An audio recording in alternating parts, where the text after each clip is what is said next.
Hey, welcome to another Raid Shadow Legends video. I'm Wood, and in this series we're comparing two accounts that I started at the same time on the same day, and I'm playing the same way with one major difference. One account is free to play, the other has a monthly spending budget. And watch out for today, I may engage smug mode.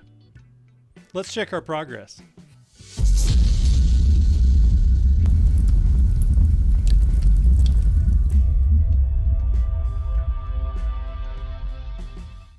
Thank you for joining me today. I am prepared to engage smug mode, as I said. We have a little greenish blue box around the free-to-play account. The budget account will have no border. So just as I go back and forth, that'll help you keep track of which account I'm on.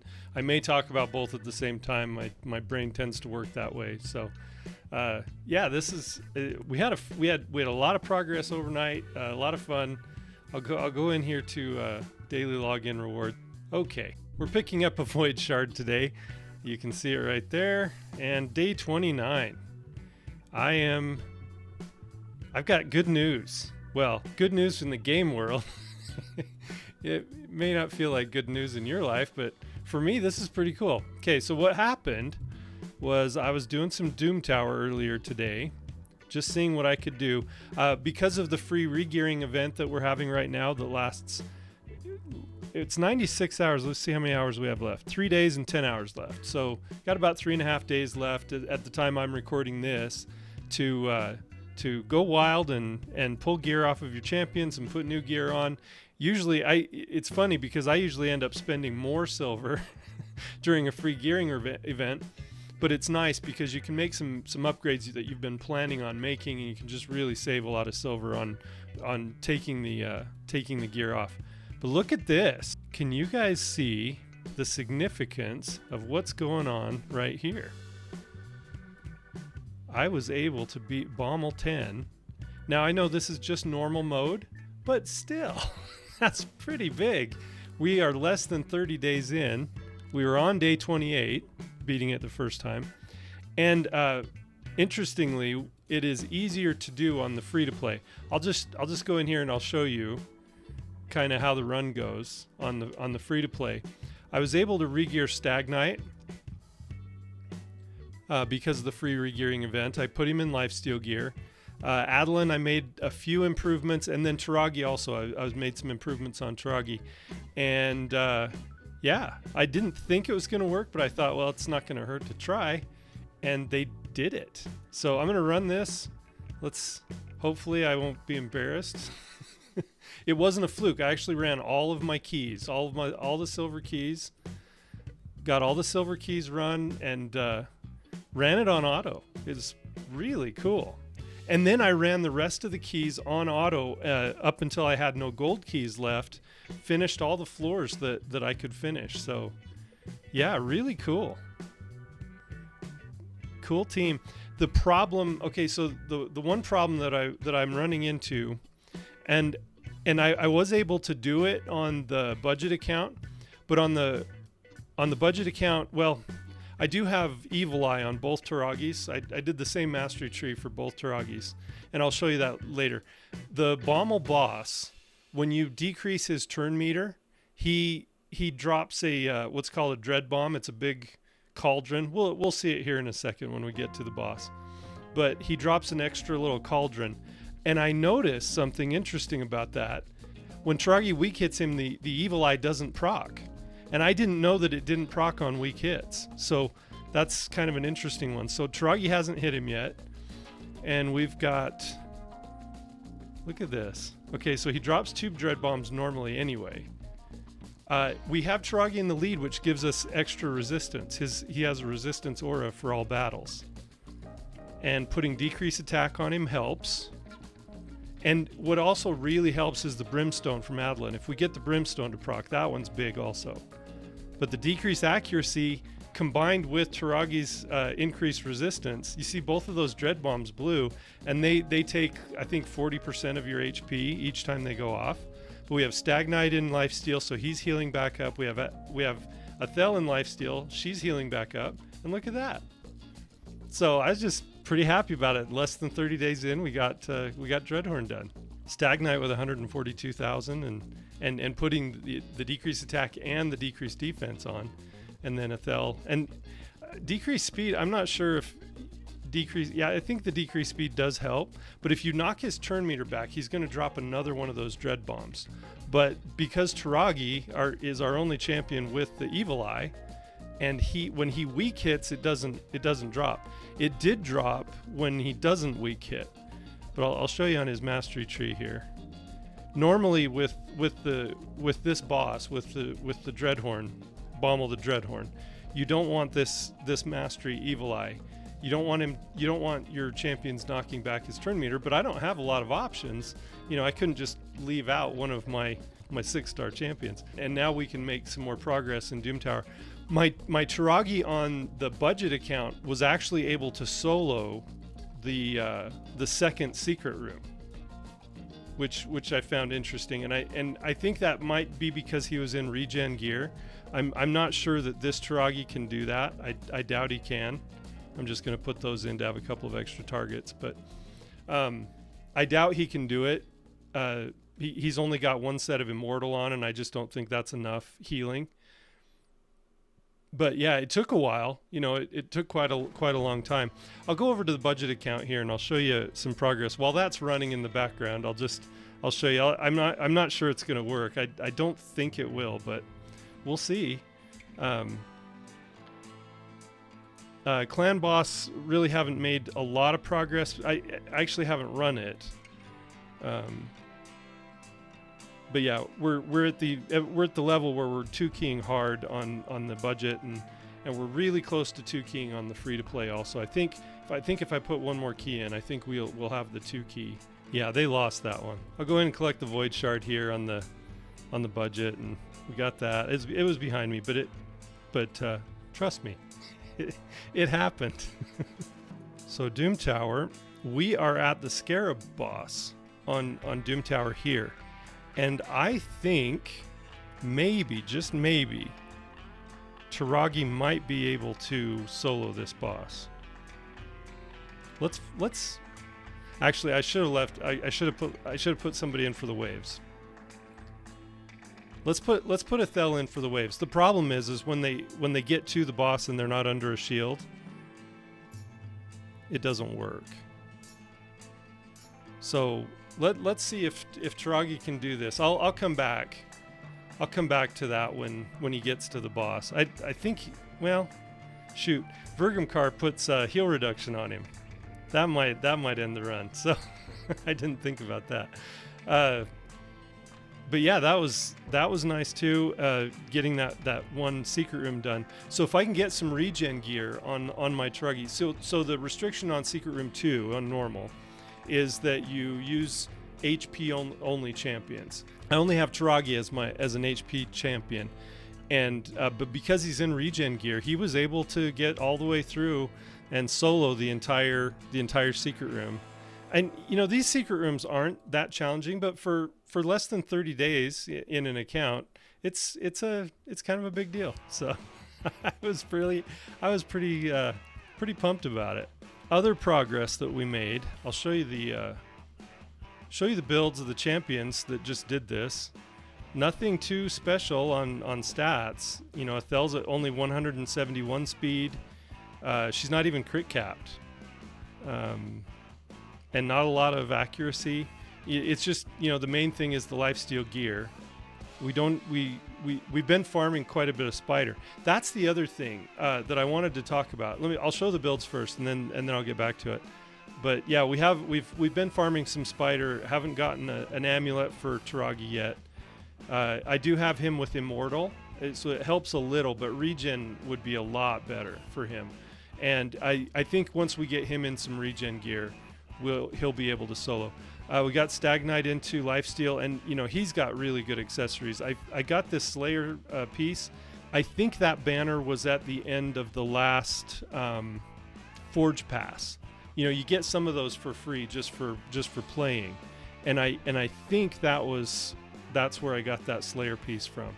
But it's a really nice banner, and it rolled. You can see it rolled two into speed. So for 16 speed there, and then we got an attack amulet. These two legendary pieces came from the Adeline chase, which we finished yesterday.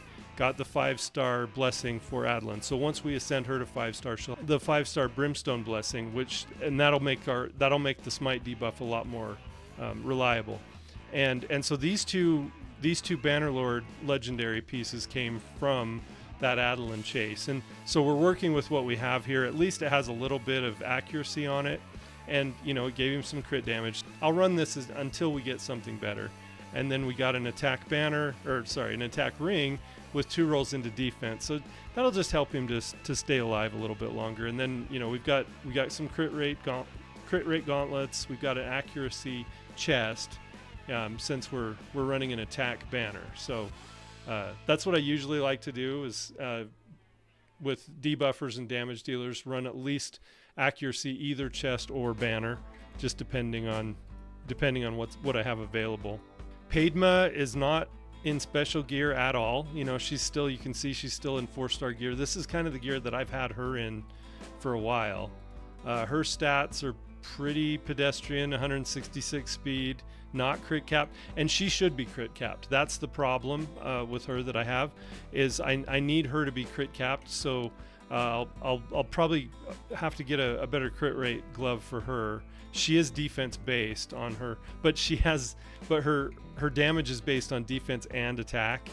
But I'm just going to load defense up on her. On this skill, it's just on defense. So I'm just going to load defense up on her. I'm not even going to worry about attack with her. The main thing with her is to have a 100% crit rate, so that she lands that decrease attack consistently on her A1. Her A1, it restricts her ability to lay the decrease attack to whether or not she crits. Yeah, if the attack is critical, she has an 85% chance of placing a 50% decrease attack debuff on all enemies for 2 turns.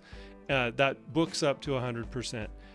That's the other problem is these epics, neither we have Taragi booked, I believe, fully. Yeah, he is booked fully, but Stagnite has no books. Padma has no books, and so as soon as we get the opportunity, we'll be booking Stagnite first and then Padma, and that'll make things a lot more consistent. And then Adeline, I'm not planning on booking at this point. We're gonna see. Oh, I need to take you back over. There are some interesting things happening over here on the budget account. Look at this. We have Taragi soloing the Scarab. This is awesome. Yeah. So what happens with Taragi? He has a passive that places poison on an attacker. So when he's getting attacked, he's placing poison, and that's one of the ways to beat this boss. I also have him with a blood shield accessory, so the boss isn't constantly counterattacking him when Taragi attacks. He is counterattacking him a lot, but he has the blood shield accessory, and so you see every time he attacks, he gets a little shield. And so the boss isn't constantly counterattacking, but look at this. We're going to do it. His health, he's fine. This is amazing. I really didn't think this was going to be possible less than 30 days in to be able to beat 2 of the bosses on Doom Tower. And we'll see how far we can push this. His regen gear is not great. It's like 4-star regen gear. It's good for 4-star, but it's not special. Yeah, this is awesome. This may not be as amazing as I think it is. There may be somebody who's like, well, I cleared Doom or I cleared normal Doom Tower in 5 days when I started. I don't know, but I'm happy about it, and I feel like it's an accomplishment. So I'm just gonna take it. It's mine. Oh, this is great. Yeah, so the poison is what's doing damage to this Scarab. The problem with this Scarab is he's got this big shield, and you can only reduce that shield. Do you see that purple up here? Let me click on this. You see the purple line up here? That's the Scarab boss's shield, and the only way to do damage to that shield and take it away is with damage that reduces his max HP, and that reduces his shield, but he can be poisoned. I think burned also. Pretty sure you can burn him also. And his turn meter can be reduced also. There's a lot of ways, and then he won't counterattack you if you have a shield on you. And so usually you bring in somebody with a shield, early game especially, you bring in somebody with a shield that protects you. This is great. I'm so happy about this. 4-star chicken, got some forge materials. I can't believe he was able to solo that. That was great. Yeah, so let's see what we can do here. Let's start the auto climb. Here's my team for the budget account. They have a harder time on Bommal. They have a much more difficult time on Bommal, and I think it's because we don't have a Stag Knight. There's no Stag Knight on the budget account. Fenchi was my latest 6-star on the budget account, and Fenchi reduces turn meter. I couldn't have him in that fight, so I put in Yaizo. And Yaizo is not built. He's not even to level 40 yet. He's still a 4-star. He has bad gear, but he was able to do some helpful things to keep Athel alive until she was able to work him down. But if she got too many weak hits, for example, the run would fail. If Taragi would sometimes go down in the waves while he was ally protecting, he would take too much damage from a couple of the waves that are before the Bommal boss. So War Maiden would go down just every once in a while, and so you wouldn't have the decreased defense on the boss at the last stage. There was a lot of problems with the budget account, and it's because I chose to build Fenchi, and Fenchi being a turn meter reducer, you can't have him against Bommal because a bunch of those kettles of destruction fall when you reduce his turn meter. And so but he is working really well on Spider. We are farming Spider 10 on both accounts, so that's really nice. This is so cool. We are getting through waves in Doom Tower. I love this. The protection that Taragi provides plus the healing from Madeline keeps these guys alive, and then the lifesteal sets on both Fenchi and Athel. I don't have lifesteal on War Maiden yet. That's probably the next thing I should do. Kind of low on silver now after doing some of those changes, but yeah, lifesteal on War Maiden probably should be the next priority so that she can survive not just in these fights but longer in clan boss as well. Yeah, so this is great. Just really excited about this. I can't believe how well this is working. Yeah, so we're just going to leave it on auto farm here. 100 more energy. I'm going to take you back over to the free-to-play here, and I want to show you. This event dropped last night, this Dungeon Divers. And again, we have more of these prism crystals showing up. And that's another summon, and this is pretty much, for these accounts, I heard these compared to a sacred shard. And they are and they're not. If you don't need any of the epics in the pool, in the summoning pool, they're not.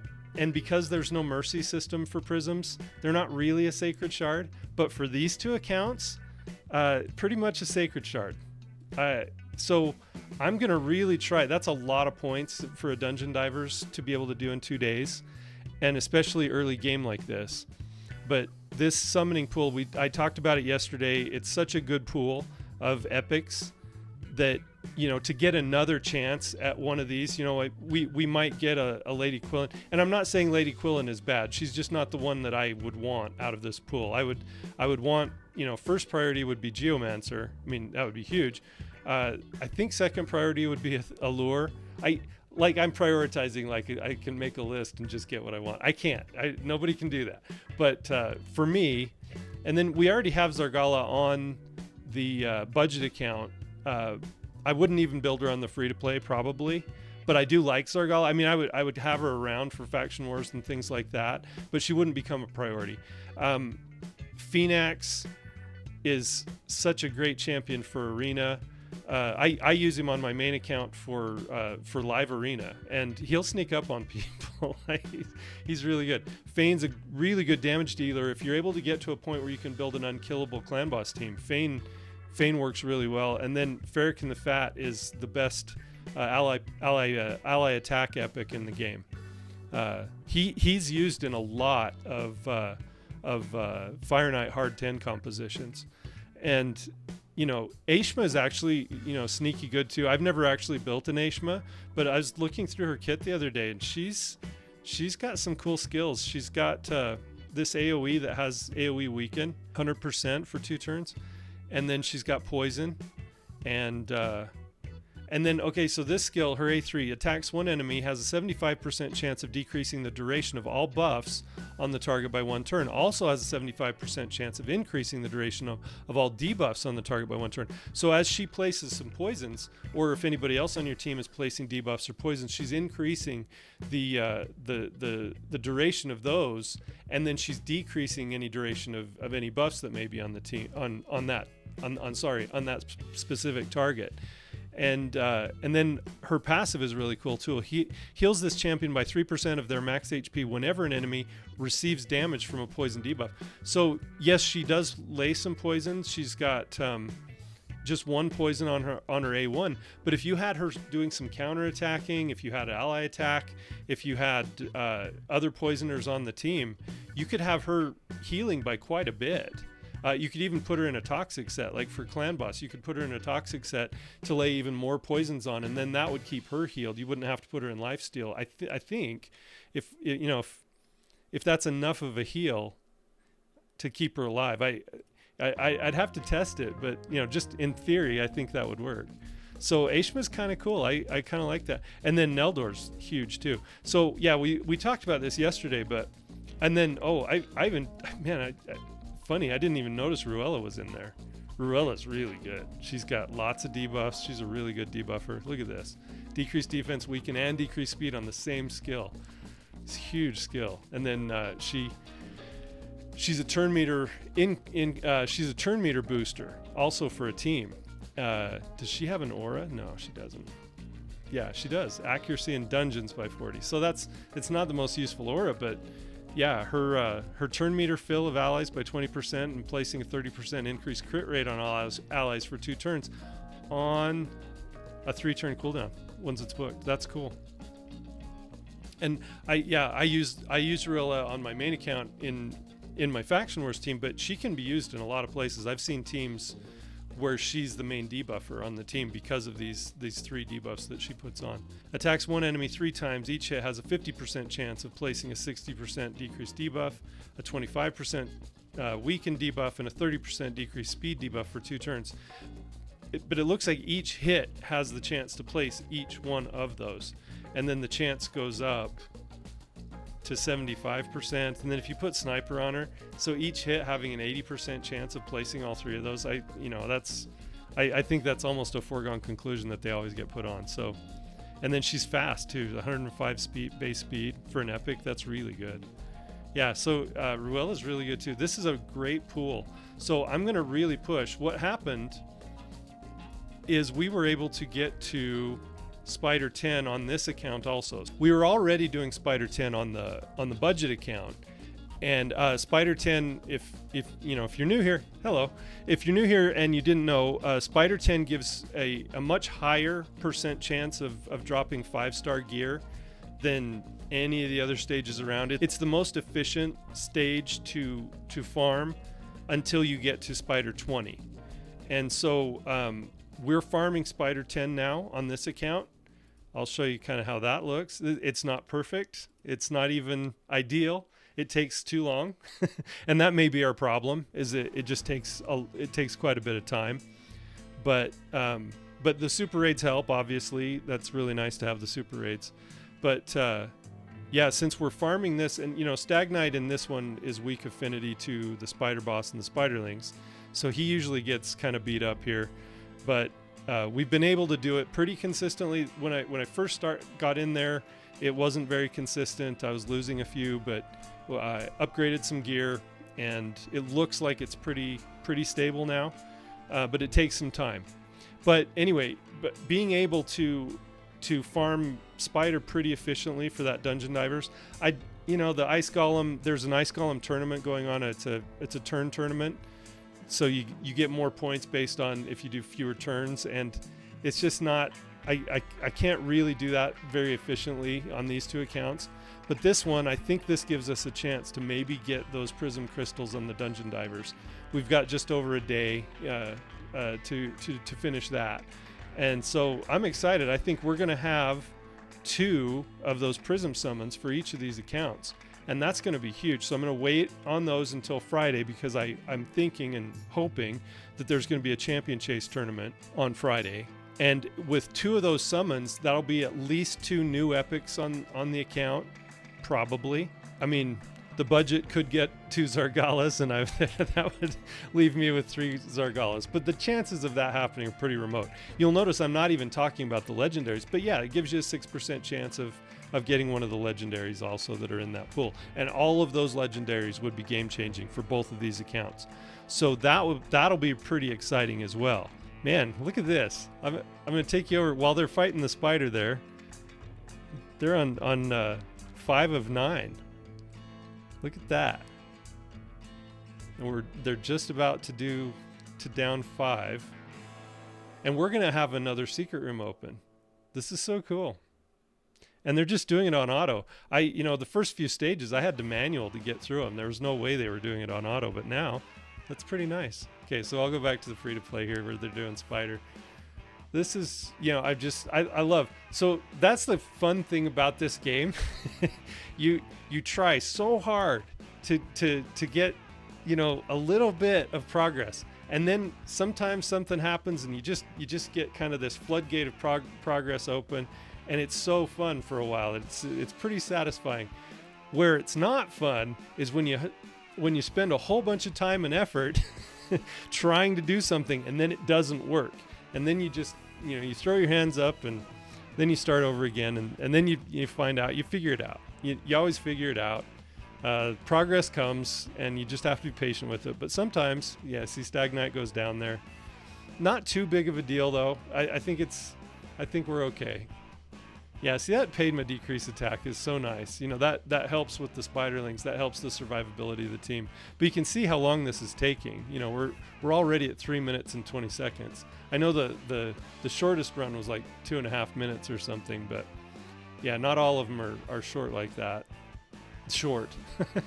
That's a pretty long run too, but to be able to farm the energy somewhat efficiently, and we'll get some silver. I'm keeping most of the accessories that come up for right now, but I'll be able to go through and do a gear cleanse pretty soon, because I'm keeping pretty much everything. So I'll be able to go through all the accessories that we're getting from Spider and sell them, and that'll help a lot with our silver as well. So yeah, I'm in a good mood.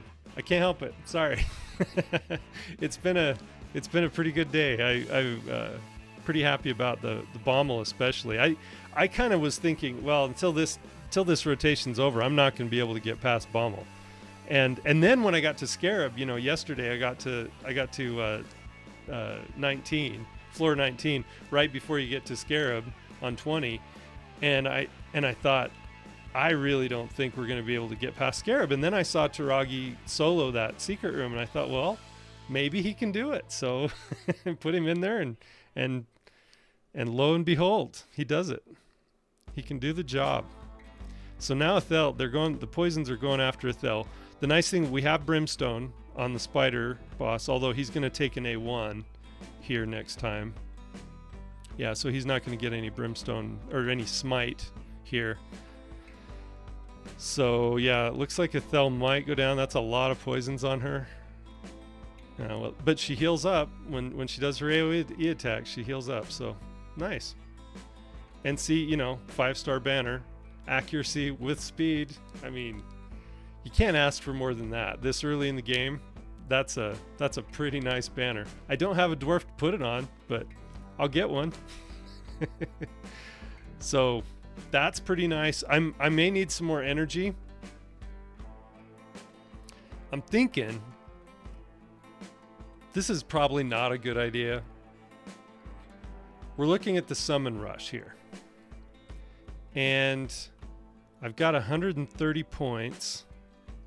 Ancient shards are 20 points each. 200 points to get to 100 energy. So if we got 60 points, and then open 10 ancient or 10 mysteries, that would give us our 100 energy. That would help out a little, right? Is it worth 3 ancients on a non 2 times? I think it is. I think it's worth 3 ancients. And that would get us down to an even 30. And I feel good about that. I feel good about that even 30. I'm justifying here. All right, so which legendary do we put in the progressive chance? So if you had either Astralon or Countess Lix, I could see going for one of them. Contra is funny. She does a ton of debuffs, but it's not really reliable. She doesn't always do the same ones. Theodore is magnificent in dungeons. He can solo both dragon and ice golem all the way through the normal modes, and then he can do a lot in dragon all the way through hard also, because the hard ice golem can't be poisoned. He's tougher to use on ice golem. I think there may be some compositions in hard ice golem where he can be used, but yeah, he would be great for progression no matter what. And we don't have any I'm acting like there's a chance. I know there's not a chance. It's 0.5% chance, and then if you get a legendary, there's a 15x for Theodore, which, you know, roughly is like a 7% chance if you get a legendary. So yeah, that's probably not going to happen. We're not going to worry about it. But here we go. 3 ancient shards just to get 100 energy. It's an extra 100 energy, and I don't want to use more. I don't want to use gems. I've got a lot of gems. Hey, there's a farmable rare, a Skullsworn. He's used in the fusion for. And another lizard man, another flinger. What is it with this guy and showing up? He's like a bad penny. What do we have here? Come on. Oh. Hey, a spirit host. 2 farmable rares out of 3. 2 farmable rares. And a flinger. I think we've pulled him a couple of times. And we haven't even opened very many ancient shards on this account. Crazy. Oh, Krisk is eating our lunch. Krisk is eating our lunch on the budget. Look at this. Krisk is tough, man. All right, let's see if we can get to if we can get this last floor done. Ooh, Skypiercer. I'm so glad these guys don't hit as hard as they do in the rest of the game. That would be awful. Can we do it? No. Went down. I'm sure we can do that one. We'll go back and do that one. I really have no doubt that we can handle these 2 floors. We've got 2 gold keys left, so we'll be able to do 29 today. If I manual those, I don't think we'll have any trouble. And then what's this secret room? Hey, spirit. Maybe if we put some, so we do have a little gear on Yaizo here. Elfguard, if I put some gear on her, I think maybe I already did put some gear on her. She can do some turn meter things. We might be able to get through this one if we put some trash gear on some of these food champions. Maybe. I'll come back and do that later. That'll be kind of a project, but yeah, we can farm Scarab now. This is so cool. All right, let's open 3 shards on 3 ancient shards. And see, that'll take us down to a nice even 15 number on the budget account, right? We'll go for Theodore also. He would be huge on the budget. But I really want to get I've been using some gems on energy to keep farming, because it's a lot of Dungeon Divers points in 2 days, especially in 2 days. I mentioned that before, but it's a lot of points for a Dungeon Divers, and I want to get all the energy that I can to be able to keep farming that Spider 10. The problem is with Spider 10 is sometimes you get mystery shards, sometimes you get brews, and it's so frustrating because that gives you no points for the Dungeon Divers. So that kind of wastes your energy, but you get so many 5-star accessories from Spider 10 that it kind of makes up for the bruise and the mystery shards that you get. All right, let's pull three ancient shards just to get 100 energy. I know this is not a smart idea. There's Grandmaster. You know, he's past his prime. Don't say it. Don't. You didn't need to think that. Come on. And if you don't know what I'm talking about, you're a nice person. There's the flesh eater. Look at this. He's so messy. Why? Clean up after yourself, you know? Look, he doesn't even clean his weapon when he's done, I don't know, what, tenderizing his meat? Anyway. Ooh, we got an epic. Oh, no. Okay, so Chancellor Yasmin. Chancellor Yasmin actually has a little bit of use in Bannerlords. She's not good. Okay, I have built, I have 6-starred Chancellor Yasmin before. I'm not proud of it, but I have. Chancellor Yasmin, she can hit okay. You can build her with some damage, and she can hit okay. She does an extra hit with no active buffs, and her A1 is actually a pretty hard hit. And if they have no buffs, and the reason that's in her kit there is her A3.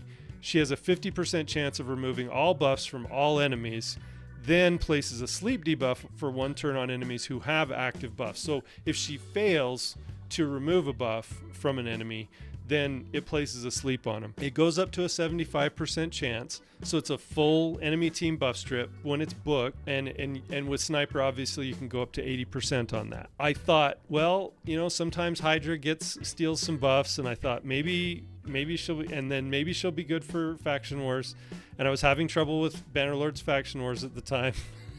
So I built her. Her heal is actually pretty good, and this is a 2-turn cooldown heal. Heals an ally, but it's only a single target heal. Heals an ally by 40% of their max HP, which that's a pretty big heal. Heals by 60% instead if the ally has 50% HP or less. So it's a really nice heal, but it's only single target. She can work in a pinch, okay? And she does have a speed aura in all battles by 20%. That's a pretty good aura, all right? I'm not saying you should build her. Please don't misunderstand me. Don't build a Chancellor Yasmin. But up to level 50, she can be somewhat serviceable if you don't have any better options. And that's kind of the best speed aura that we have right now on the account. So, and you know, she's pretty fast for an epic. You can't see this, but she's 102. She has 102 base speed. Can you see that? Yes, you can. Yeah, she has 102 base speed. Not bad for an epic that way. I'm not going to 6-star her. I'll probably take her up to a 5-star just to help out with some faction wars and maybe early game Hydra. Maybe. That might be nice. Okay, so I'm going to get out of here. Thank you for watching. I'm excited about progress. I'm going to keep going. I'm going to keep pushing on this event to try and get an extra summon for those prisms. I'm not positive we're going to be able to do it. It's kind of ropey right now, just not knowing for sure if I'll have enough energy to be able to get to that top level of that Dungeon Divers. Yeah, see, we're only at 820 points on the budget. And we need, so we're a third of the way. Yeah, that's going to be tough. It's going to be tough. It's a lot of energy. It's going to be a lot of energy to farm that. But I think it's worth going for, because it would be like going for a Sacred Shard. For these 2 accounts, it would be like going for a Sacred Shard, because any one of those epics, it would be so much better than Chancellor Yasmin. So we're going to work on that. I'll keep working on progress on Doom Tower. We are working on Arena. Been able to kind of stay in Gold 1. This was weird. Okay, so these Arena challenges. Look at this. Win 10 classic Arena defense battles in Gold 1 or higher. Got 3 more. I mentioned in the video yesterday I was up to 7. I have no idea. I had no idea how I was winning defense battles. And I'm very tempted to believe that somebody was just being nice, because I don't even have a good defense. Maybe they just saw mine and thought, well, here's a weak one, for me to be able to beat. So we're at 4 out of 10 on winning 10 classic, or 10 in a row. And so I just keep refreshing. Hoping that something will show up that we can beat. Nothing here is beatable for this account. But tomorrow we get Haikatoon, and that will be our first best opportunity to have a good speed booster. And I'll start putting her in teams right away. She only has to be the fastest champion on the team. Haikatoon is going to give us the speed ore on both accounts. She's going to be our fastest champion. I'll put her in my fastest speed gear right away, and then I'll have her up to level 50 pretty soon. But yeah, she's going to slot in right away. All she has to do is be fast and give us the speed boost that we need, and then we'll probably be able to make some more progress in arena and win some more fights. But yeah, I just keep refreshing, trying to find wins. That's all I'm going to have for today. Sorry if that went too long. I'm excited. I'm excited. I will hopefully check back in tomorrow. We'll see what other great things have happened on both of these accounts. Pretty soon, we're going to be spending some more money on the budget account. I'll probably want somebody to maybe advise me in the comments of what they think would be the best use of the budget. I mean, I'll be making that decision. I'm not going to put it out to vote or anything like that. But if you have an opinion about it and you can make a convincing argument, I'll listen. So thank you so much for watching. I'm grateful to each and every one of you. It's been a lot of fun. I'm almost a month into this journey, and it's been a really fun experiment so far, and I'm having a blast. So join me. We'll stick with this for an entire year, and then we'll be able to really show, this is the difference between spending on a budget and playing free to play. And it'll be interesting, and it'll just be data that everybody can look at. Thanks again. I've been Wood, and I appreciate you.